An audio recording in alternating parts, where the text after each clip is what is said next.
And I've just realised I am rubbish at ad-libbing, making jokes and trying to keep a straight face when giving you the breaking news that white powder has been found at Don Trump Jr.'s house.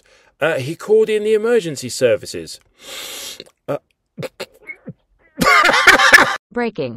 Multiple fire trucks and men in hazmat suits were spotted outside Donald Trump Jr.'s home on Monday evening after he received a letter containing an unidentified white powder inside of it, according to two sources familiar with the matter.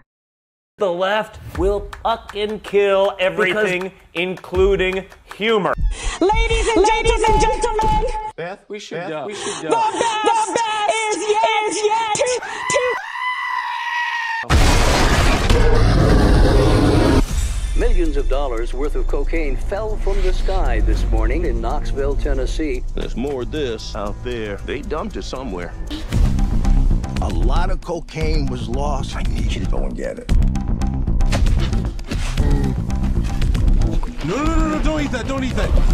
Let's see what kind of effect that has on you. We fucking did cocaine. It was fun! Hey, that's inappropriate. Higher, baby. Oh, shit. Get higher, baby. High on cocaine. Out of its mind. Oh, man, you fucked. Excuse the awkward angle, I'm just sat in my garage. I have to share with you 4 moments that have literally happened almost at the same time. In real time, President Biden and Seth Meyers have been out and about. President Biden got himself an ice cream. Nicole Wallace on MSNBC, almost at the same time, had Eric Swalwell, and they were discussing some of the stuff that's really going on with the Trump crackpots. Just incredible. And in real time, on the same moment on Fox News, wow, just a moment of truth. Something's going on at Fox. There are a few journalists, yes, journalists, who are sneaking through telling the truth. And just to round things up, another moment that happened at the same time on another cable news station.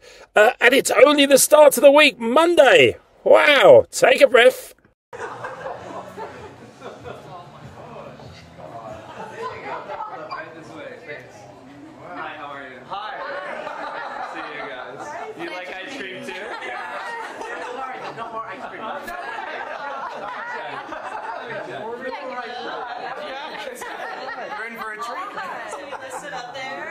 When you were president of the United States and you're known for 2 things, Ray-Ban sunglasses and lace. There you go.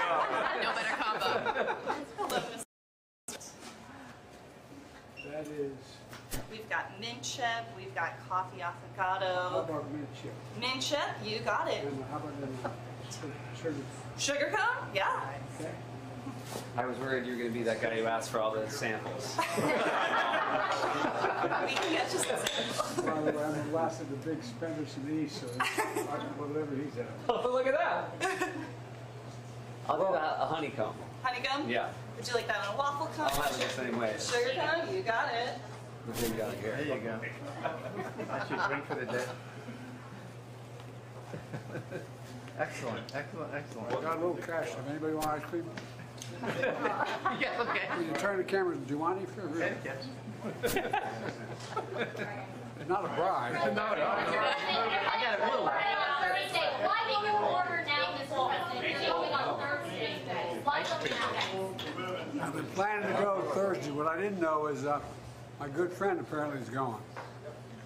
And will you meet with migrants while you're there, Mr. President? Well, I'm not going to announce ahead of time. Secret Service doesn't like me announcing exactly what I'm doing.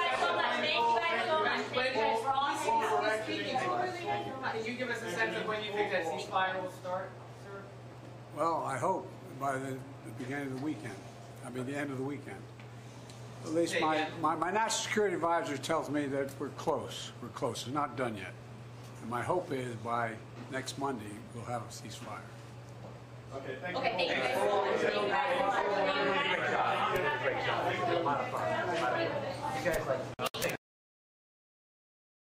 you. President Biden put on the table more tough border restrictions than any Democratic president in history. came to Congress, Republicans agreed with him, and then a bunch of Republicans walked away for political reasons. So I think he should do both. I think he should do the policy. I think he should say, here's some of the things we've already done. Here are things we're going to do more of. We need to get more resources. We need to get shorter wait times. We need to get all of those things that were in this bill. I hope he says all of that, but he should remind people that he came to the table and said yes, and conservative Republicans walked away from it to help Donald Trump. That's not an unfair thing to remind voters of. Sounds like 2016 and 2017, the whole Russian collusion lies that they came up with in the beginning. How big of a threat do you see Russian aggression going forward? I think if you walked around and asked most people if they're afraid of Russia, they would laugh and tell you no. This 2-year war now in one day. I think he can't understand what's going on here. He can't solve it with Putin and with Russia, because we'll never be ready to give our territories just for the stopping of the war, give them 30% of our country. I think he doesn't really understand that Putin will not stop. Even in this case, Putin will never stop, and he wants to occupy us totally. That's why I think that Donald Trump doesn't know Putin. But I know that he met him, and I don't know the spirit and mood of their dialogue, if their things. But he never fought with Putin. American army never fought with the army of Russia. Never. So you have a better view than he does, a better understanding. Better understanding. Is Russia stronger now than it was under Trump? When I see they're on the cusp of winning in Ukraine, Putin's popularity seems to be, I don't know, fairly strong. Price of oil, decent return for him despite sanctions. And so he's gotten stronger under Biden, not under Trump. I travel all over the country. I fly commercial. I'm all over. I have seen and witnessed now more than ever, the amount of African-American men that have come up to me, literally like, hey man, you're my hero. I'm like, what? Really? I did not have that in my bingo card. This has been something that I have said before, and I'll say it again, is that I can disagree with the policies of Joe Biden, but I can acknowledge that he is someone who will uphold our Constitution. I cannot say the same for Donald Trump. So if those... Hey everyone, George Santos here. Just wanted to stop by to say hello, and just to kind of give people a little 2 cents of, my thoughts and why I didn't go to CPAC, and my thoughts on CPAC, because I've been asked that many times. Why have I not gone 2 years in a row after going for many, many years? A, I don't think it does anything. B, I think it's a waste of money. And C, it is supposed to be something to motivate children and young conservatives to feel energized. But I don't see CPAC doing any of that other than taking all that money from the donors and hobnobbing it up to the high life in sweet parties, doused in champagne and liquor and food and all this bourgeoisie stuff. Really nothing to advance the cause. It's a big party, right? So it's almost like the frat parties that Matt Schlapp was either never actually attended, or maybe the ones that he just reminisces so much about that he wants to have them every year. So you pick. I don't know. This isn't indicative on criticizing Matt. I just don't think it's a place where there's anything productive going on other than gossip, nasty vitriol, and complete utter chaos of the... So during the presidency, I had notebook, and I just found some notebooks full of people from inside the White House that Trump was right about one thing: the place leaked like a sieve, telling me how batshit crazy he was. I think, again, these guys, they're all in for Trump. They've turned this Congress into the largest law firm in D.C.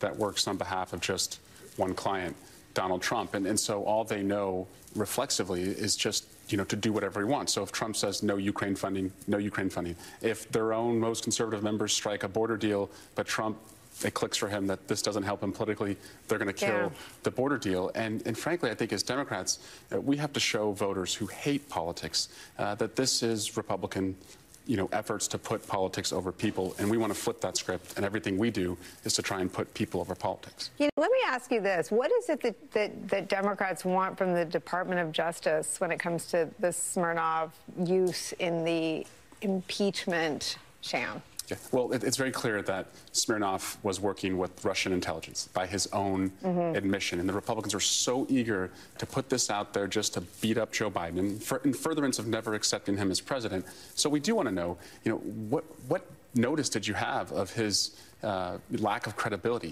When did you learn that he was not a credible witness, and why would you continue to do this? Because now if you look at who they relied upon in their investigation, they have someone who was indicted for working essentially as a Chinese agent. They have someone who's been indicted for working essentially as a Russian agent. They have another witness who is serving a 14-year prison sentence. He's currently imprisoned. So they're just relying on the least credible people because they never will accept Biden as president. And so anything that furthers delegitimizing Biden, even if it means aligning with Russia, they're all in to do that. And the American people have figured it out, and that's why, if you believe the polls, the president is polling right up there with chlamydia. Senator, California, for example. And I've just realised I am rubbish at ad-libbing, making jokes and trying to keep a straight face when giving you the breaking news that white powder has been found at Don Trump Jr.'s house. He called in the emergency services. Breaking.